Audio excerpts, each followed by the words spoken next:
Muchas gracias, diputada Mónica Lara. Tiene la palabra el diputado Marcelo García Almaguer. Gracias, diputada presidenta, amigas y amigos. Coincido con el llamado del presidente de la República para terminar con la corrupción y los privilegios. Y es un objetivo que, siendo muy sinceros, va más allá de la figura presidencial. Es una exigencia de la ciudadanía, de millones de mexicanas y mexicanos que pueden o no simpatizar con un partido, pero que sufren las consecuencias de la impunidad. Para esto me permito citar el Barómetro Global de Corrupción para América Latina y el Caribe.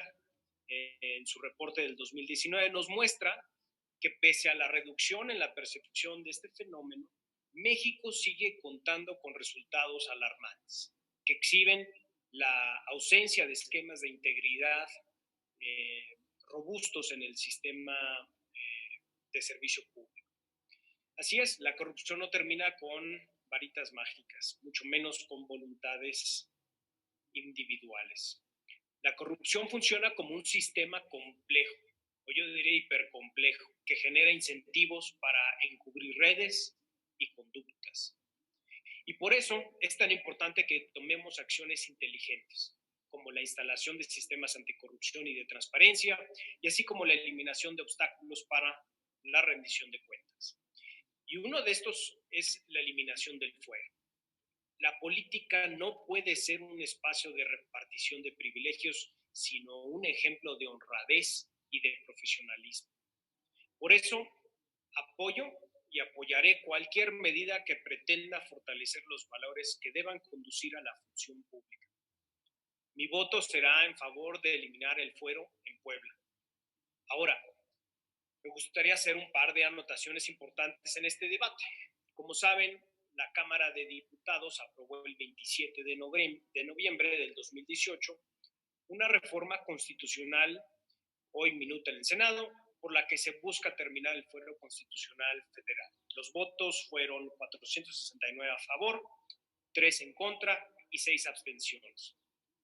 Analizaré distintos aspectos del dictamen de la Cámara Federal porque a partir de este presento una serie de reservas, 5 para ser puntuales. En este sentido, pido la consideración de la presidencia para que me otorgue el tiempo correspondiente para presentar dichos instrumentos, hecho que haré en este mismo acto. La primera, las y los legisladores federales proponen que el artículo 61 constitucional se amplíe la capacidad de inviolabilidad de opiniones parlamentarias. Esto tiene que ver con la propia naturaleza de lo que hoy conocemos como fuero, que la realidad sirvió para proteger a las minorías o a quienes se opusieran al régimen. En este sentido, una reforma al fuero constitucional debe pasar por un fortalecimiento de la capacidad deliberativa del Congreso, tal como lo hizo la Cámara de Diputados. No tenemos por qué nosotros irnos por otro camino. Así que propongo adicionar una modificación al artículo 38 de nuestra Constitución para ampliar los alcances de nuestra capacidad de opinión en los mismos términos que realizó la Cámara Federal. Adicionalmente, propongo incorporar una reflexión explícita a la obligación de quien asuma la presidencia de este Congreso y debemos de garantizar el principio democrático. Presumo que el equipo redactor de este dictamen buscó modificar el artículo 41 para eliminar absolutamente la palabra fuero, con la que coincido plenamente, diputada presidenta. Sin embargo, es un error dejar de relacionar a la presidencia parlamentaria con esta facultad que le asiste a quienes integramos el Congreso. A nivel federal, se decidió transitar de una palabra de fuero a inmunidad. Y para hacer referencia a una protección que se refiere estrictamente a las opiniones.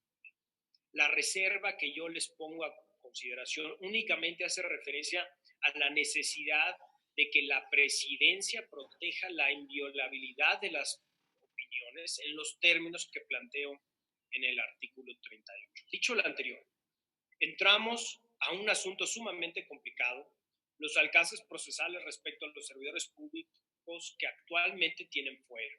Si en algo vamos a coincidir todas y todos en esta comisión, o al menos eso espero, es que el fuero se ha convertido en una barrera para la impartición de justicia. No obstante, el derecho constitucional se diseña en base a valores y principios, no en coyunturas. Entonces, tenemos dos valores que proteger. El primero, la honradez y la honestidad, que deben de caracterizar el servicio público. En segundo lugar, la protección del uso racional del derecho penal en el uso sistema democrático plural. Esto quiere decir que tenemos que eliminar barreras, pero también garantizar que las minorías políticas o quienes manifiesten posiciones disidentes no sean objeto de uso indebido por poder punitivo, y en consecuencia, este dictamen que se sometió a consideración de la Cámara de Diputados en una primera instancia nos ofrece distintos elementos para lograr este objetivo. El primero se refiere a la imposibilidad de privar de la libertad a los servidores públicos mencionados en el artículo 111 constitucional, que el equivalente al de Puebla es el 126, salvo que medie sentencia condenatoria en firme. El segundo se refiere a la imposibilidad de aplicar medidas cautelares que se refieren a la privación, restricción o limitación de la libertad, así como la suspensión de que se denomina inmunidad. El tercero es la capacidad de los funcionarios mencionados en el artículo 111 de recurrir al auto de vinculación a proceso de forma directa ante el Pleno de la Suprema Corte de Justicia de la Nación. Y en ese sentido, la Comisión de Puntos Constitucionales, presidida en este entonces por la diputada morena Miroslava Carrillo, buscó garantizar criterios objetivos y racionales para poner en equilibrio a los dos valores constitucionales descritos anteriormente. Aunque en gran medida estas medidas fueron modificadas en el Pleno, esto ha provocado que el propio Senado de la República no haya aprobado la minuta. Ahora, presento mi segunda reserva, que busca diversos objetivos. El primero es eliminar del dictamen una de las medidas más violatorias a los derechos humanos, como le es la prisión preventiva. Cuando debatimos en este Congreso la reforma constitucional en la materia, expuse mis razones y los argumentos de la ONU y la Comisión Interamericana de Derechos Humanos para sostener la inconvencionalidad de esta herramienta del derecho penal autoritario.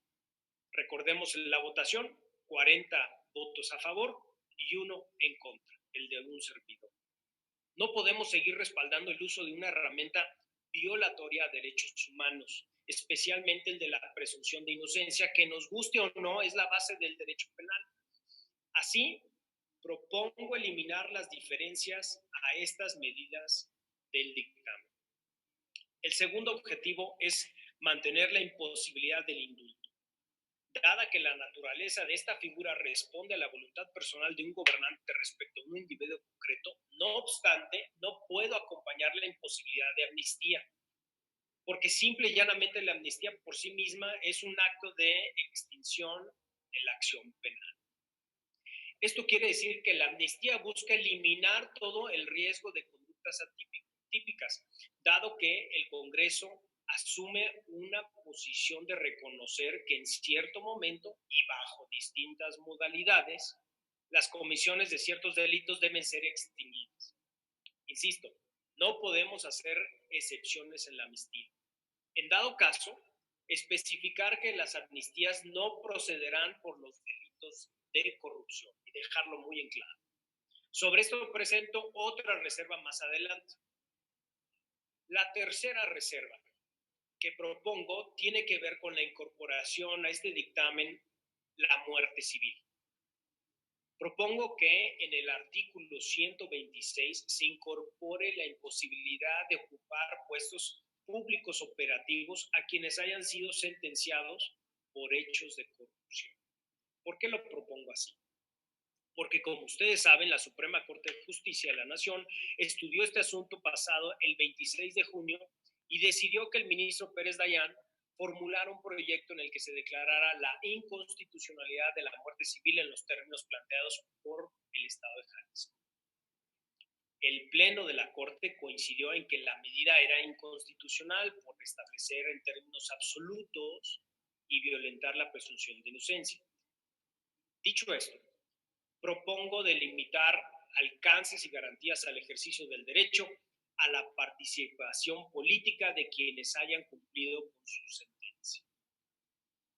La cuarta reserva busca fortalecer la capacidad de investigación de este Congreso, al generar condiciones idóneas de comparecencias y sancionar penalmente a servidores públicos que mientan en estas.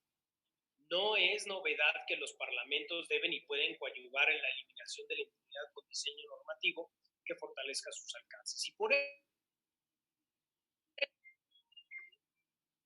propongo modificar los artículos 53 y 57 de nuestra Constitución. Y quinta, por última, y última reserva, como ya lo mencioné, especificar que la amnistía no debe de proceder en delitos de corrupción. Concluyo, una medida aislada no genera resultados, necesitamos ir más allá y pongo a su consideración estas 5 reservas. Muchas gracias, presidente, les agradezco mucho su tiempo. Gracias, diputado Marcelo García Almaguer.